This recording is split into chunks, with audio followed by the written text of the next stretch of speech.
You ever come to the stark realization that you're pretentious for a living, or even as a person?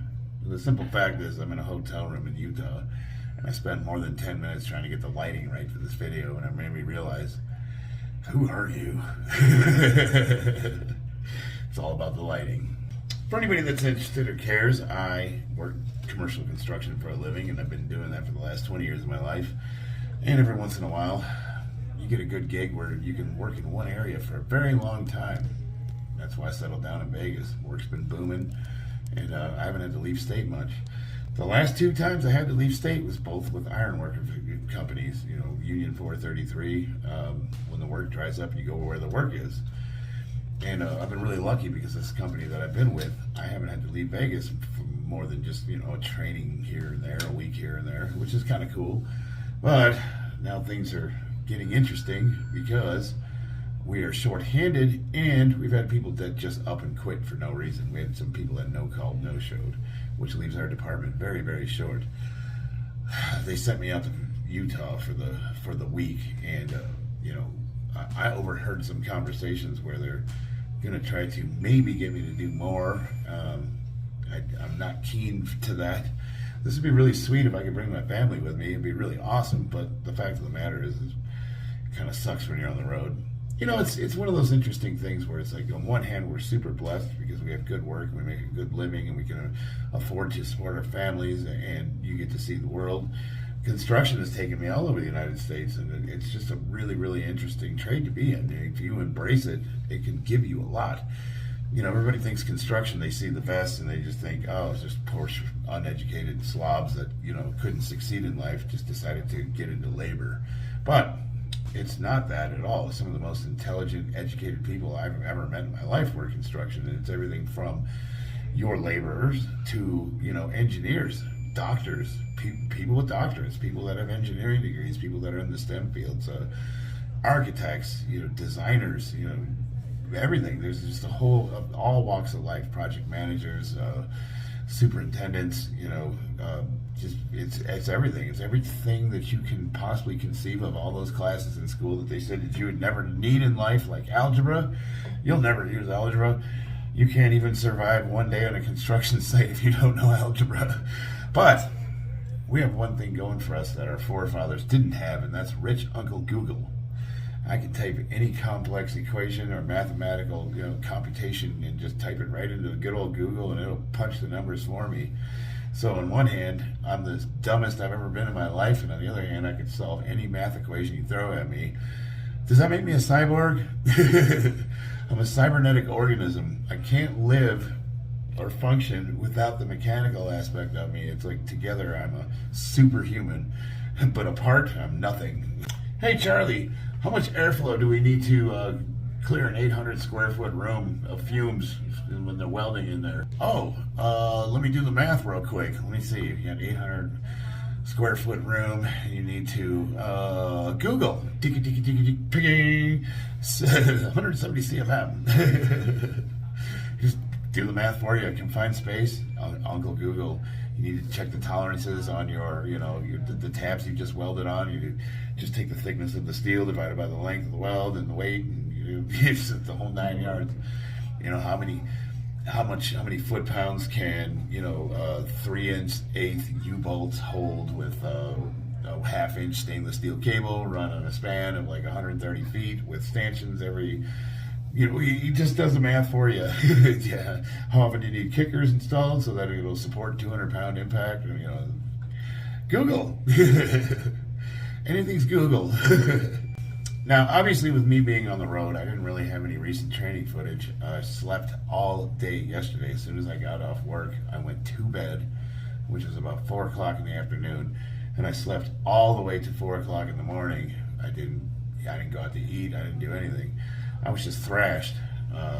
So I thought today's video, an interesting topic of discussion might be, what do you, as an athlete or a competitor or somebody else that's training very seriously, do when life throws a wrench in your gears? You got to hit the road. You got to take a week off. Something happens. This person in your life gets hurt. You got to stay home. Your job sends you out of town. I'm training to compete March 15th. Is this going to screw my plans up? I just started a very serious training program, and now I'm forced to take a deload week, essentially.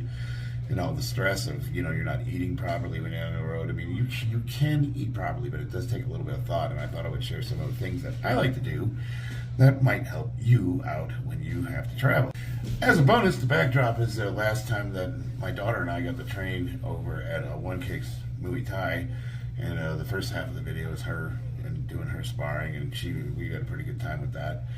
And she did run into a little bit of adversity. One of the girls dumped her pretty hard, and she had a hard time recovering from that mentally. She had to kind of sit out for a while and get her head right. And I hope as a dad I did the right thing, because I didn't force her to get back in there and just go back after it. I actually let her kind of like think it over a little bit, because the thing about fighting sports is it's all fun and games until you actually take that first hit. And I think for her, this was her first hit, and she recovered quite nicely. I'll be honest with you, at first I didn't think she was going to get back in, but it took her a minute. But we had a nice lovely talk, and I didn't force her, I didn't belittle her, I didn't make her feel bad for not getting back in there. I didn't tell her I think she could kick that girl's ass, which she could.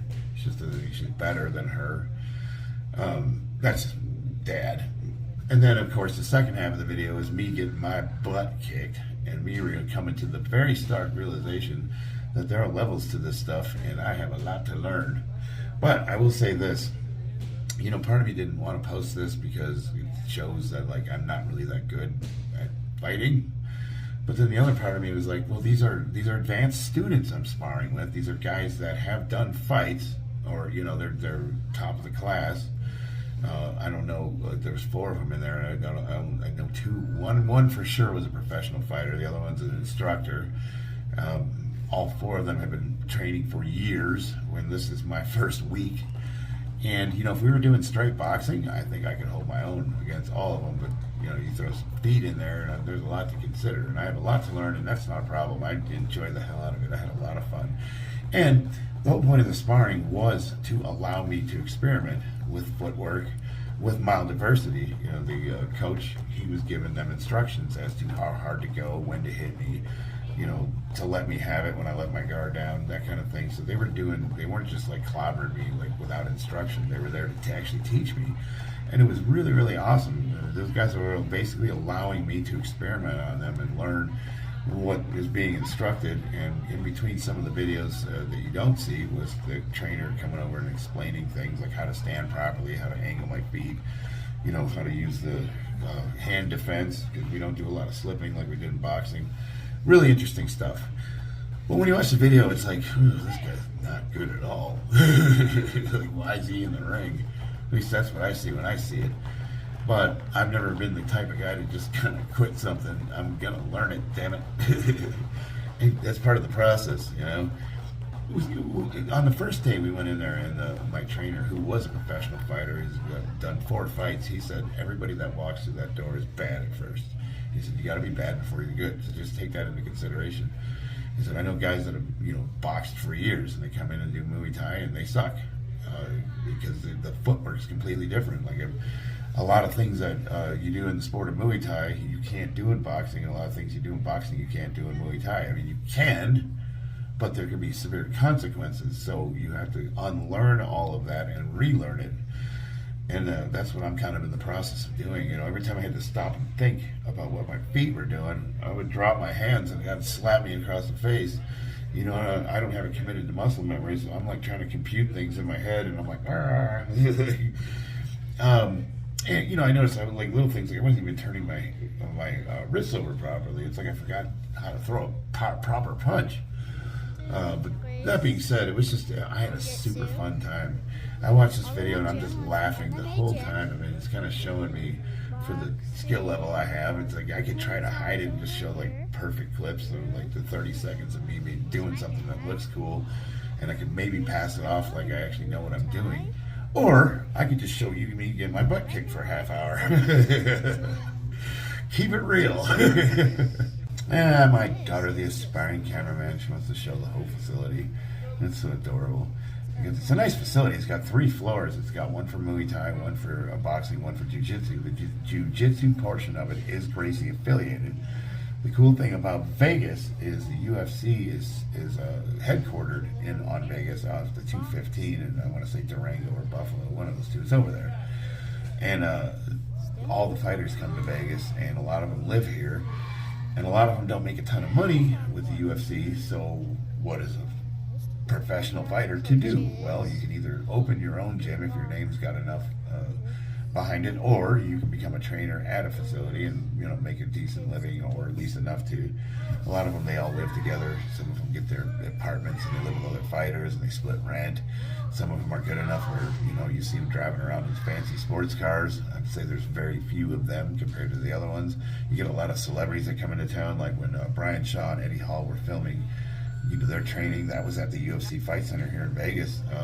You could just walk right in the place and check it out. Like there's some security. I mean, you can't just go to where the octagon is and just walk in, but you can, to some degree. You can check the place out. They even have I don't want to say like a membership you can buy, but there's ways to gain access to it if you're not an actual UFC fighter. But I think you gotta be famous and know somebody. They're not gonna just let me walk in there. You know what I mean? So, let's get into the meat of today's topic. What is that? Like I said, how do you, if you're a serious athlete, somebody who's training, you've got a goal, you've got a date, and then, life throws a wrench in your gears, and you have to stop training, you got to put a pause on it, you got to do something that's stressful, which is the antithesis to training, get them cortisol levels out, the stress. While I was driving out here to Utah, I guess my taillights went out because I got pulled over by a Utah state policeman, and he requested that I do a field sobriety test. Really? He said, your eyes are bloodshot, and when I shine my light in them, your pupils don't dilate properly. Okay, I haven't had a drink or have used any drugs since 2013, so I'm the most sober person you're going to meet, but for whatever reason, he had it in his mind that I was on some kind of mind-altering substance, and he made me take a field sobriety test. Now, I could have just, I guess, said no and made him give me a breathalyzer, and that would have been that, but I wasn't really thinking about it. I just said, sure. So I get out of the truck, and it's freezing. He's wondering, why are you so cold? He's barely wearing a sweater. I just came from Vegas, where it's 50 degrees. Now I'm in Utah, where it's 20 degrees, and I don't have a jacket on. So I'm shivering on the side of the road, freezing my butt off, and then, then now he's really what the hell's wrong with this guy? He doesn't understand the concept of going from somewhere warm, where it doesn't get cold, to somewhere where it's freezing. And it was nighttime, so it was 20 degrees. Nighttime in Vegas in the winter, the coldest it might get is 38, 39. Every once in a while it'll dip below freezing, but very rarely. So I'm on the side of the road, and he's having me balance on one foot, and my ankles are shot, my knees, it takes me a while to warm up before I'm limber. You just get me. I've been sitting in my truck for 4 hours, so my legs aren't working. And I'm just thinking, you know what? I'm going to jail. He's going to impound my truck. I told him, I said, this is a company vehicle. I got the registration and all that. And give him the whole story. Told him where I was going. I'm the area manager for Southwest Steel. I'm going to a job site. I've got an hour left of my travel.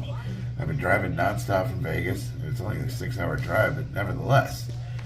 And at the end there, I showed him my veteran's card, and he's like, "You're a Marine?" I said, "Yes, sir." And we got to talking a little. He never did confirm whether or not he was a veteran, but he seemed to ease up after that. I strategically showed him that too, by the way, because I made the comment about where I had some prescriptions on me, and I showed them to him, and I showed that they were labeled and had my name on them, and they weren't anything narcotic.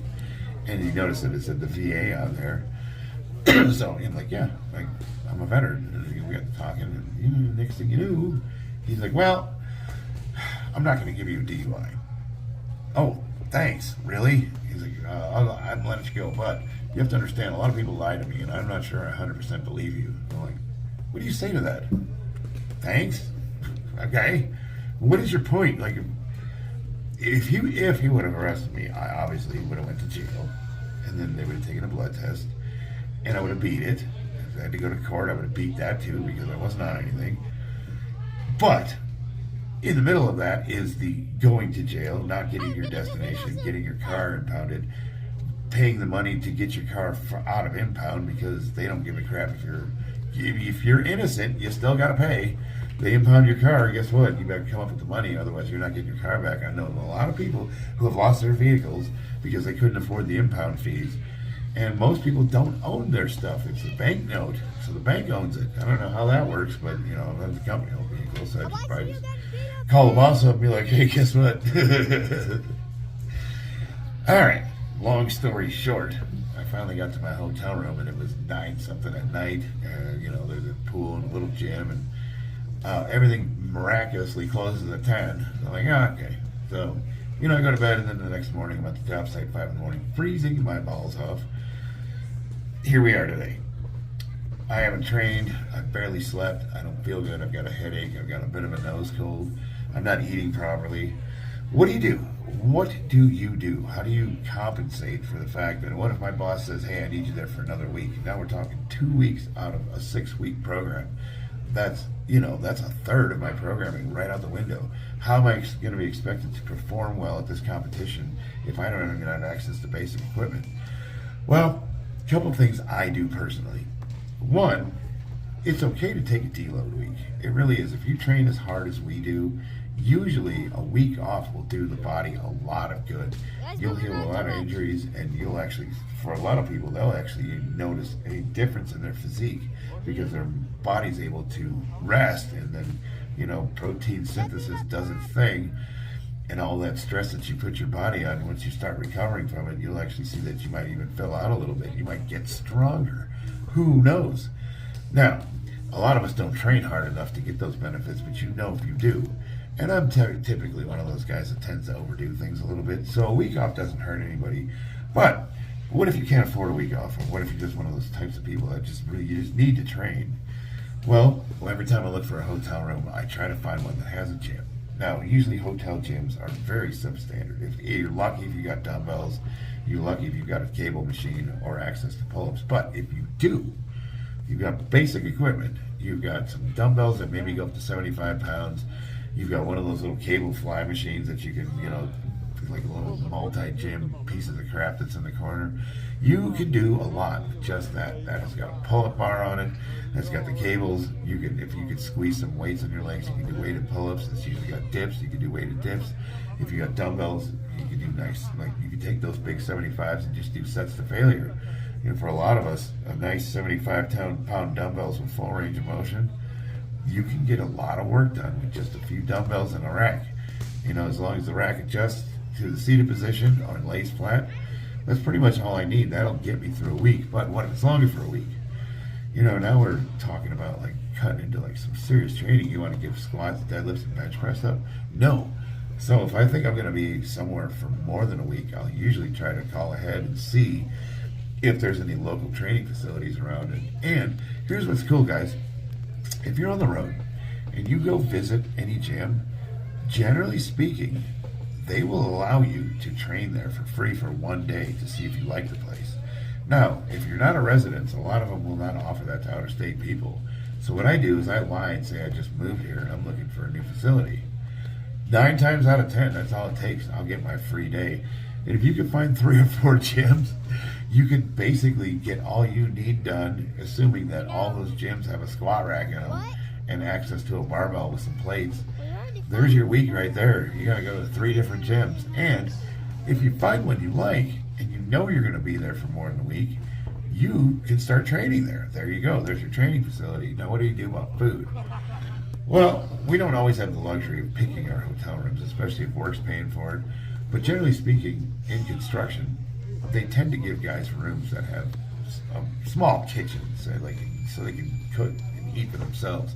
And a lot of companies prefer it if you shop for groceries. So you gotta just make your list, go to the grocery store and stock up, as opposed to eating out every night. So you don't know what kind of ingredients they're using. You don't know what oils they cook with. It can be really good for you, it can be really bad for you. But you know for a fact that if you go to the store, you can buy your own ingredients, cook for yourself, and you can, you know, make small meals. And that's basically what I do, is I load it up on everything I need to survive for a week, and I don't even have to leave this hotel room. It keeps me out of trouble, and I'm still, you know, meeting my goals, my macros, if you will. The bottom line is, you know, going out of town, having your routine interrupted, especially like when It's critical, especially, I can't be missing too much training if I'm going to expect to do well at this competition. But, you know, take advantage of the amenities. Maybe your hotel has a hot tub. That's pretty cool. Maybe it's got a sauna. Why not try that out? You know, if it's got equipment that you're not used to, have some fun. Try some different things out. You know, just enjoy your workouts. So basically, you don't want to really miss training, but at the same time, it's okay to take a break too. Now, what if you just can't train? What if you know, there's always like body weight. You know, the guys that are they like to do that stuff, the prison style workouts. I like to call them the Marine Corps style workouts. There's always that too. If you're the discipline type, like we tend to be, you're just gonna find a way to get it done. If that means doing push-ups in your hotel room when you wake up in the morning, because I certainly ain't going outside in the snow. Hey, that's what we gotta do. That's what we gotta do. We've got this way because we do what it takes. So we're not the type of people that are just gonna go, oh well, can't figure it out. You'll figure it out. You know, I knew guys at work that in between what they're doing, they'll pick like water jugs up and curl them. And those are, you tend to look at those guys like, all right, buddy, settle down, man. but hey, you do what you gotta do, right? We've never known to be the most sane bunch. So we're meeting our physical needs. Great. We're meeting our dietary needs. You already know what you're gonna do. You're gonna go grocery shopping. You're gonna pick your ingredients. You're gonna put some decent food together and live a little. You know, maybe go out a couple nice dinners, or maybe have some junk food. I don't know. Consider like you're off for a week, so it's okay to treat yourself too. And don't forget to have a little bit of fun. We got that figured out. But what about the other stuff? You know, mental, spiritual. I'm the type of guy, you know, I don't really like being alone. I miss my wife, I miss my kids, and, you know, even if I'm at home and I'm hanging out in the garage and I'm doing my thing, they're just right there. It's not something very comforting about knowing that your family's in the next room. Well, here I am, you know, 1,000 miles away, and they're not here. Well, the beautiful thing about modern technology is that, for the most part, we can stay in touch. You know, we have the video calls. I'm able to FaceTime them and talk to them like they're in the same room with me. Is it the same thing? No. But, you know, make your time to show your loved ones that you actually give a crap about them. Give them a call. And I'm sending my wife updates during the day, and I'm showing her what the job looks like, the people I'm talking to. Okay, so I'm maintaining that relationship. I took the time to talk to my kids a couple times. They think it's neat. Dance on the road. Let's talk to them. Now, if you have the opportunity to, like right now, I could absolutely have my family with me. This room is definitely big enough for me and my daughter. My son was with us. Now we're starting to get cramped, but let's just say, yeah, I'm on the road. They gave me a hotel room, this big suite with this giant king-size bed and this living room, and it's got a kitchen, and this room is way too big for just me. Why not bring the wife? Bring her with. Absolutely. Now you didn't run into issues of like who's going to watch the house. We got animals, we got chickens. It's like for us, logistics are an issue. So that's not always feasible. But I would say if we could find someone in the house sick and the kids weren't in school, if we could find arrangements, I thought about even just bringing my daughter with. You know, my wife just had her surgery and she's kind of hemmed up. And I thought, what if I just brought Della with me? She could totally hang out here. She's old enough where, you know, I give her the iPad and the laptop while Daddy goes to work. I'm only 10 minutes away from here. I could definitely pull that off for 3 or 4 days. You know, I'm here for the whole week, but whatever. But then I got to thinking, it's like, then that leaves Mom all alone, and she's got no one to help her. So it's like, it's not going to work, you know. And then I just had to confront the fact that, you know what, I don't like being alone. I like having my family members with me. So I'm just going to have to suck it up. So you can do the FaceTime thing. You can talk to them that way. But what about spiritual needs? A lot of us need fellowship. You know, it can get, like for some of us in construction, when you're on the road, you tend to be with crews you've never worked with before. And in my profession specifically, I'm the safety manager. So in Vegas, everybody knows me, and they know they know how I operate. They know what to expect. I'm predictable. I've been around a long time. I know everyone in Vegas. I have no problems. But when I come out here, they just like, oh crap, a new safety person. What is this guy going to be like? And everybody's standoffish. They don't tend to like safety people. So now I got to win a whole bunch of people over before, and I got to start from scratch every single time. And then there's just people that are just a general bad disposition towards my profession. And you know, sometimes it's very stressful and overwhelming to start from ground zero and try to chisel your way. There's just some people that, it can be really, really difficult, especially for guys in my line with the industry. We're just generally not, it's like the mall cop or, the police officer, the highway patrol.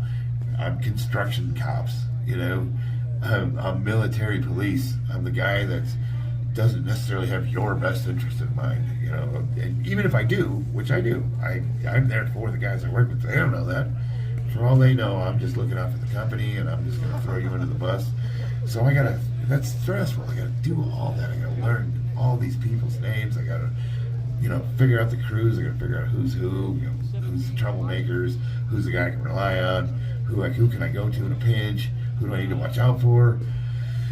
And then by the time you do all that, you gotta leave. But what's cool is once you build that rapport and come back, that stays. They're like, oh yeah, I remember you from the last job. I do that a lot. I run into people, and usually I see one or two faces that I know, and it works out pretty well. Now, this job in particular, I have not met a single person I know, but luckily, my name carried enough, had enough of a reputation where they said, no, he's cool, you don't have to worry about him. So they kind of had that going into it. They kind of, they were told by their people that I was not someone that was going to be a problem. So they weren't too standoffish. That's the fellowship. It's hard to find somebody, but if you can manage it, if you can find out, who we are. We're juice heads, we're meat heads, we're muscle bros. You can see the other guys on the job site. Who works out, who trains. Find them, approach them, ask them, hey, where do you train after work? Like, usually they're like, oh, cool, somebody to hang out with, somebody to train with. And then, they get to show you off to a new guy. So you find somebody, you can buddy up with him. And that takes care of the fellowship side of it. We've got a way to stay in touch with the family. We can do FaceTime over video. We found a new friend at work. We have somebody we can hang out with after work. That's going to keep us in the straight and narrow, because we're not the kind of guys that go out and party and drink. That's just not where we are in our lives. We're family men, and we're going to stay that course no matter what. Well, then there's the spiritual side of it.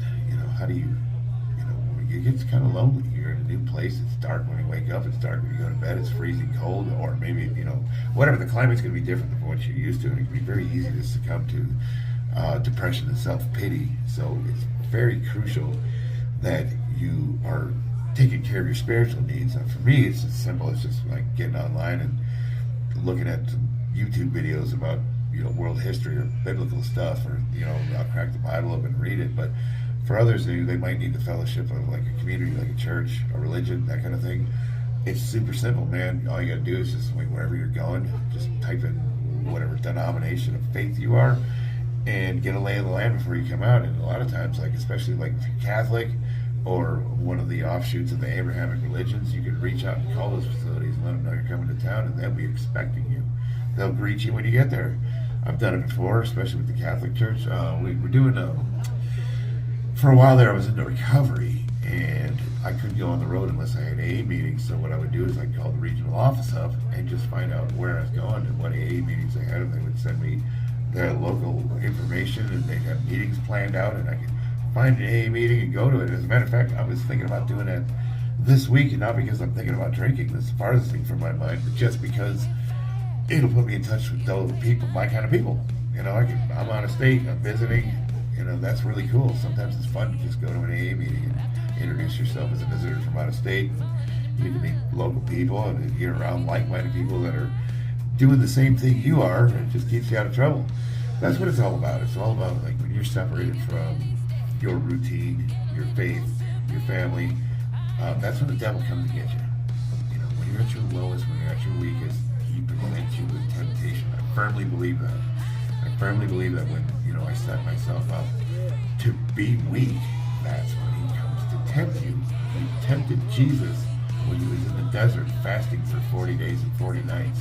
Think about that. You're in the desert. You're fasting 40 days and 40 nights, and just when you think you've had enough, out pops the devil to grant you anything you want. Now, he's Jesus. He's the Son of God. Of course, he resists the temptation, but how good are we? The devil works the same way. He comes at you when you're at your low points. He comes at you when you're lonely, when you're angry, when you're tired, and he'll get you. So, we like to insulate ourselves from that. We take ourselves physically, mentally, and spiritually.